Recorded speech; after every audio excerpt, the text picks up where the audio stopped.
દેશમાં યુદ્ધની પરિસ્થિતિને લઈ વડોદરાની સયાજી હોસ્પિટલનું તંત્ર સજ્જ બન્યું છે। હાલમાં તાત્કાલિક વિભાગના પ્રથમ માળે એક્સ્ટ્રા વોર્ડ ઊભો કરવામાં આવે છે, જેમાં જો આપાતકાલીન પરિસ્થિતિ ઊભી થાય તો તેનો ઉપયોગ થઈ શકે। સાથે જ તમામ સ્ટાફની રજાઓ રદ કરવામાં આવી છે અને કટોકટીની સ્થિતિમાં ઓક્સિજન પુરવઠો, વીજળી સહિત દવાઓનો જથ્થો પૂરતા પ્રમાણમાં ઉપલબ્ધ રહે તે પ્રકારની વ્યવસ્થા હાલમાં કરવામાં આવી છે। હાલમાં હોસ્પિટલના આરએમઓ દ્વારા સતત તપાસ તમામ વિભાગોની મુલાકાત લેવામાં આવી રહી છે અને નર્સિંગ સ્ટાફને round the clock stand by રહેવા માટે આદેશ આપવામાં આવ્યો છે।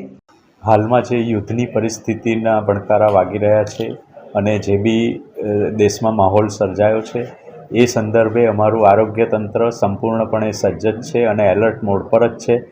અમારી એસએસજી હોસ્પિટલ વડોદરા પણ આ માટે સંપૂર્ણ સજ્જ અને એલર્ટ છે। અમારે ત્યાં અમે હાલમાં અમારા તમામ કર્મચારીઓની રજા રદ કરી દેવામાં આવેલી છે તથા અમારે ત્યાં જે બી દવાઓનો જથ્થો જરૂરી છે, જે ઇન્સ્ટ્રુમેન્ટને ચેક કરવાના છે, આ બધી જ પ્રોસિજર અમે કમ્પ્લીટ કરેલી છે।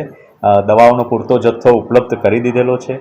ઓક્સિજન પણ પર્યાપ્ત માત્રામાં ઉપલબ્ધ કરાવી દેવામાં આવ્યો છે અને જરૂર પડે તો એમાં પણ કેપેસિટી વધારવાની અમારી તૈયારી છે।